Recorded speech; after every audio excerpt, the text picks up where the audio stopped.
Test, test. OK. All right, thanks, Rick.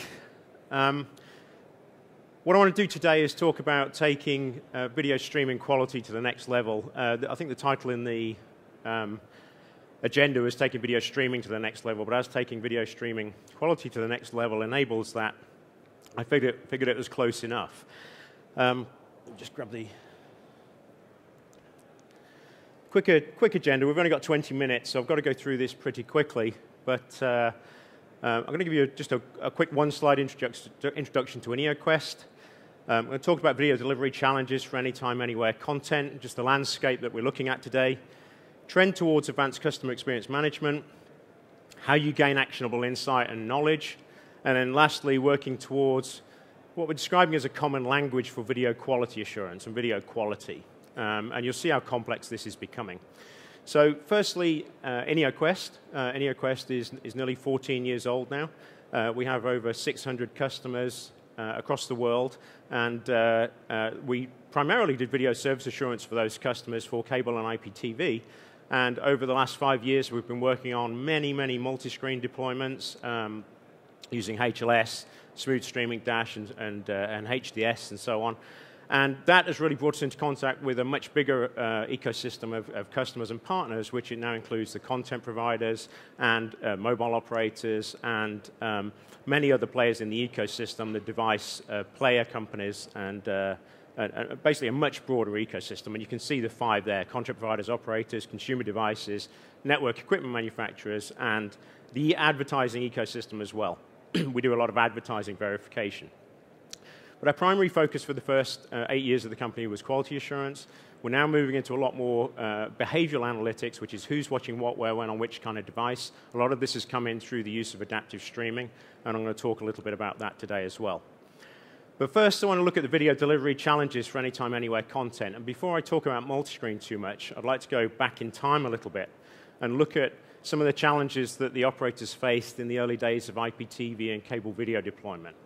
And when we started doing this 10, 14 years ago in that kind of time frame, really what we found was that video delivery was not being done on an end-to-end basis. We found that the head-end people had their own equipment, the network equipment the networking people had their equipment, the access people had their equipment, consumer people had their equipment, and there was a huge amount of blame going on internally and politics within the companies, and we ended up with Mr. Angry on the end of the phone, and lots of political blaming and finger-pointing going on internally. So that led over a 5-year period to the SCTE in the US coming up with a set of recommended practices, the SCT 168 recommended practices for video service delivery. And the fundamental concept of that was that you need to look at video as an end-to-end service view. You can't look at the individual silos across the end-to-end video service delivery chain. It doesn't work. You get too much blame. You needed to have people in place that could look at the video service from the head end right through to the consumer device and look at that on a channel basis, right? You can't just look at packets anymore. You need to understand how CNN's doing or HBO's doing or BBC One's doing or whatever it is that you're watching is doing, and you need to know whether video's affected, audio's affected, or whatever's going on. So that gave us a new multi-dimensional view of video, which was an end-to-end service level view. It took away a lot of the finger pointing, and it allowed companies to truly isolate the issues that they were seeing within the end-to-end IPTV and cable video deployments. So let's contrast that with multiscreen today. And if you look at the diagram, really the IPTV and cable video delivery mechanism is the top line on this diagram. It's you've got head ends. This is a functional diagram. It's obviously not to scale because some of these core networks are absolutely colossal. CDNs could be global or national. It's really a functional block view of how multiscreen is delivered today. So you have your initial head end, which is across the top, your IPTV network IP core going out to the edge. Could be DSL, cable, fiber, and out to the home. But over the last 5 years, we've been introducing multiscreen, which means that those same video feeds are now going down to the left there into the adaptive bitrate head ends, where there's multi-bitrate transcoding going on, packaging before sending out to operator CDNs in the middle of the diagram, third-party CDNs down towards the bottom left, which is Akamai, Limelight, Level 3, those kind of things. those kind of companies. And then out through the mobile core, Wi-Fi cloud, or back into the access networks, so we can deliver out to the home. But the challenge is no more walled garden visibility. Way too many uncorrelated data sources across different companies now, not even different divisions within those companies. Lack of control creating churn management issues. Everybody knows that the big operators are trying to stem the churn at this point in time. Lack of monetization. If you can't get the quality right, you can't move on to the next phase of monetization, which I'll talk about in a moment. And lots of technology shifts. Now, what that creates is even more Mr. Angries on the end of the phone. And as you move about from within the home on an iPad, as soon as you walk out the door, you may switch to a mobile infrastructure. You may go into a train station and be on Wi-Fi. And depending on where you're connecting, you may be using a completely different back-end infrastructure for connecting. And tracking this is incredibly difficult. And it leads to a lot more of this. Okay? So if we look at the monetization cycle, this is a slide I presented last year, which talks about how to monetize video services. And it overlays the complexity that's hitting the operators today, the video service providers, with the challenge of growing the subscribers. And if you look at this complexity, and you overlay a monetization cycle that, as I say, I presented last year, the monetization talks about three aspects. The monetization cycle talks about three aspects. You need to assure the video. You need to make sure the video quality is good. If your video quality is good, you reduce churn, you make sure you've got happy customers. Then you can move on to optimizing your infrastructure for the delivery of that video. Are you sending the right video to the right place, the right bit rates, the right protocols for the right devices? And then you can start personalizing it and do better targeted ad insertion, targeting new bundled services and that kind of thing. And then as you grow your subscribers, you increase the amount of unicast traffic in your networks, the whole dynamics of your networks change again, and you have to go through the cycle again. And this is, as I said, I presented this last year. It was very well received. I had some great questions on this. But what's been happening over the last year is that really hardly anybody's got out of the assure phase. Right? We have had so many engagements over the last year with operators, service operators trying to launch multi-screen services, content providers as well, looking to go directly to consumers that can't get past the assure phase.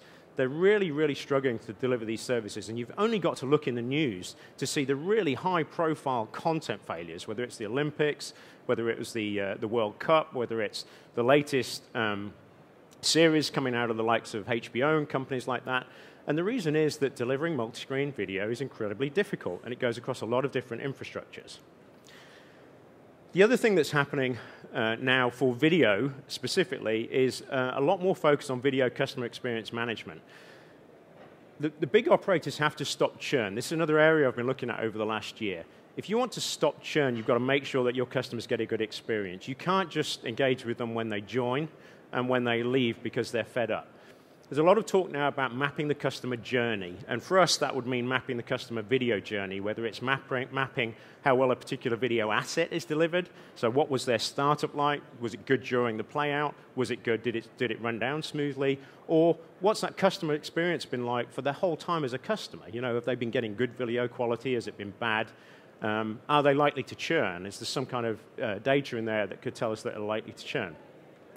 The other thing we've been talking to operators about is focusing on the high revenue customers, the high ARPU customers, having revenue per user, or looking at VIPs, people that are very influential in terms of contracts, mobile contracts and things like that.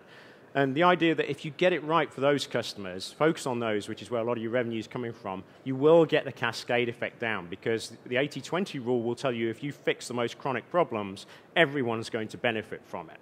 Okay, so you can focus on, and the reason you can focus on the high revenue customers and the VIPs now is because the analytics are now there and available to be able to track it on a per user basis. Not through any kind of big brother tactic, but to be able to do the real video customer experience management that people want to achieve, which is focus on those users that are generating the revenue, get the cascade effect down for the rest of the users so you can get the best quality video service that you can. And if you look on the right-hand side there, you'll see the things that we're being asked for by the operators. Actionable, meaningful KPIs. If they're not a meaningful KPI that can directly affect the revenue or the profitability of a business, then a lot of operators aren't interested in it anymore. Okay? Unified network and device view. I've talked about data silos. That's becoming even more important. You'll see that in a moment. Flexible real-time analytics with real-time web services integration and northbound interfaces. It's got to be real-time now. If you want to achieve your video customer experience management vision and you want to embrace the world of SDN and dynamically routing, depending where you're coming from, flows to be able to provide the best services and new services and quick startup services for your customers, you need real-time analytics. And you don't need to take that from me. There's enough people out in the industry presenting that there's a need for real-time analytics today. Operational combined with behavioral. Operational is the video is good to point A, point B, point C, point D, and identifying where the root cause is if it's going wrong.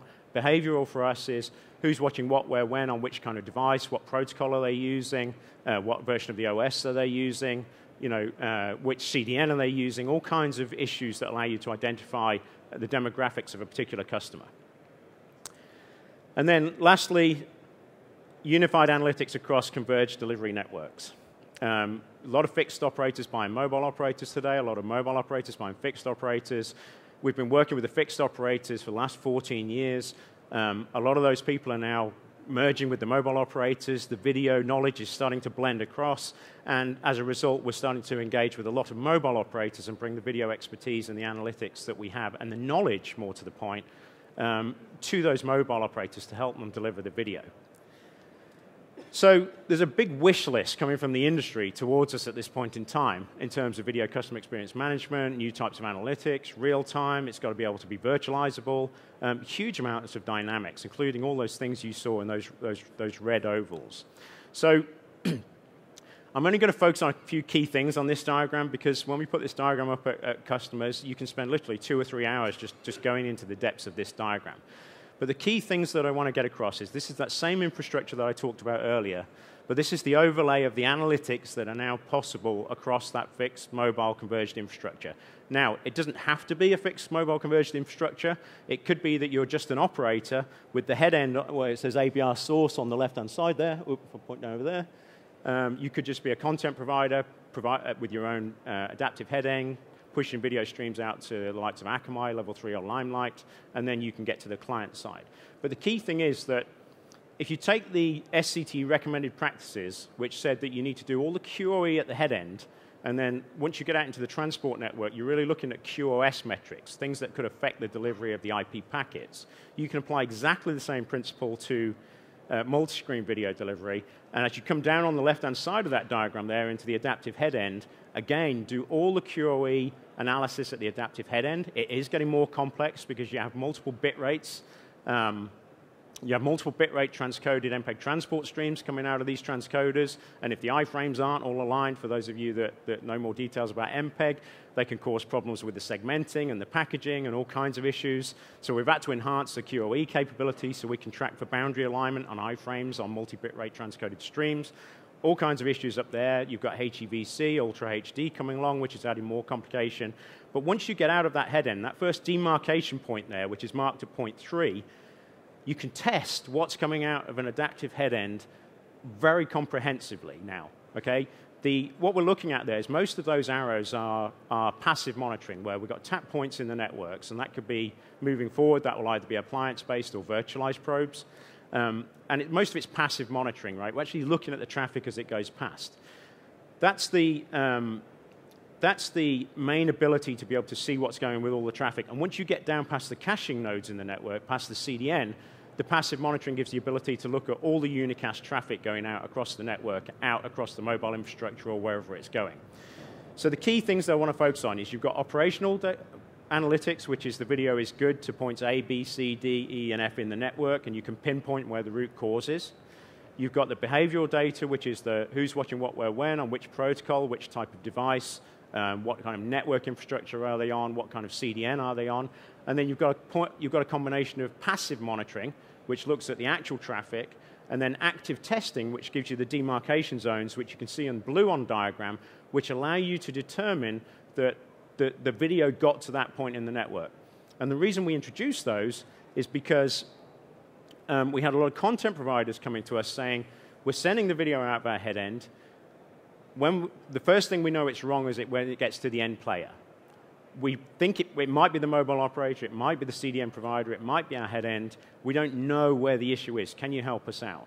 So we launched a cloud service capability to be able to do the demarcation on the second blue line there, where we can actually pull streams from the CDNs and have a look at multiple locations around the world to test that the CDNs are doing a good job.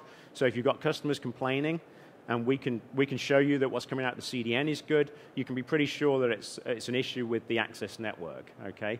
So with a combination of active and passive, you can create a huge amount of analytics. Now, when you go down to the client side now, one of the things we were asked for is to be able to unify the client analytics with the network analytics. And that's what we've been doing with the new behavioral analytics at the top end here. And if I just show you a screenshot from the behavioral analytics, this is the new audience measurement platform. We've been using this technology for a while, but we've just adapted it for the multi-screen space. Each of these blue markers on this is a adaptive video stream, and it could be being monitored within the network, or it could be coming from a device itself. And if I just flick onto the next screen there, if I click on one of these dots, you can see a few of the analytics there. And the part on the right-hand side there is actually my iOS test app here, which I can pull the streams down on. And the reason I wanted to put those two on the same screen there is that you can see the VeriStream metric, which is the colored dots there, the colored blocks, which shows you how well the video is being delivered in terms of buffering capability. And you can see that the client is actually aligned with what I was getting from looking at the cloud service, right? The AMP system up in the cloud. So this is real time. And when I'm talking about real time, I'm talking 2 or 3 seconds update. You can really get rapid data now from the network and from the clients up into the cloud services, which, if you're working on advanced CEM solutions, you can then start to link that across to Alias to say that this is a very important customer, it's a high revenue customer, and you can really start doing proactive management of the service and the customer streams. So, the last frontier, I guess, for the video at this point in time is mobile. A lot of this video now is starting to go across the mobile networks. The main challenges there are bandwidth. Mobile is starting to consume, video is starting to consume the mobile infrastructure. Video will follow the bandwidth, okay? It will follow, with the advent of LTE, video is now starting to go across the mobile infrastructure, but it's consuming those infrastructures. So bandwidth is one issue. Data plans, how do you deliver video across mobile infrastructures when one movie will consume your data plan? There's going to be a lot of sponsored data carriage, a lot of interaction between the content providers and the mobile operators moving forward, and you're going to need to be able to deliver SLAs across that video carriage. And last thing is the enhanced visibility. SSL encryption is causing a problem for mobile operators. That's one issue, but there's an awful lot of premium sports content and other premium content that's now coming across the mobile infrastructure as well, and they need to be able to track that. So, demarcation zones, more passive monitoring within the mobile infrastructure. This is all things that we're working on this year, and we're talking to the mobile operators about as well to extend the visibility. So, working towards a common language, last slide. The SCT 168 recommended practices for cable and IPTV were a great step. They talked about how you needed to have an end-to-end service view. The same principles apply to multiscreen, which is the first step for monetization. If you can't assure the service, you're going to have difficulty moving to the optimization and the monetization part. And over the last year, I'm actually quite surprised how many companies are still struggling with the assurance part. We're starting to bridge the data silos with unified analytics from the client devices and the network itself. The complexity is only going to increase, but the ecosystem needs to collaborate to help the operators. At the moment, we can provide independent analytics to the operators to say, this is where it's going wrong, but then they need to go to the other people in the end-to-end service chain and say, we think this is going wrong in the CDN or the head end or in the mobile infrastructure, and then the answer is no, our analytics say there's nothing wrong, and there's lots of blaming going on. What we really need to do is break down those data silos and start working together more closely. Now, on that note, much progress has been made, but we've got a long way to go. We're starting to talk to the CDN providers now. I can't disclose any names today, but we're making really good progress talking to the CDN providers. We're having some great discussions with the mobile operators about trying to find a common language between what they want to do with video within the mobile core versus what happens outside the mobile core. A lot of the cloud transcoding and packaging companies now, we're starting to form some really good relationships with them. So when they put a solution in place, we can provide the right analytics to be able to show that it gets to where it needs to go. And the bottom line is there's lots of alliances and a lot of collaboration going on, but we have a long way to go. These are complex data silos with different companies, and we need to be able to bridge that and provide a unified analytics view so we can help the operators, the video service providers, and the content providers to deliver a unified view of how well their video is being delivered, okay? Now, you've got Ultra HD Alliance, Network Intelligence Alliance, Network Builders Program from Intel, all the adaptive and MPEG standards bodies, DASH, the SCTE, ETSI-NFV, all of these things are related to video, okay? And we're involved in them all. We're trying to work with, we've got many fingers in many pies. We're trying to get people to collaborate, work together, so we can help the operators and the content providers get past that assure phase and get onto the monetization side of the video where they can really start to generate the cash. Okay? Hopefully that made sense. That's it. Thank you.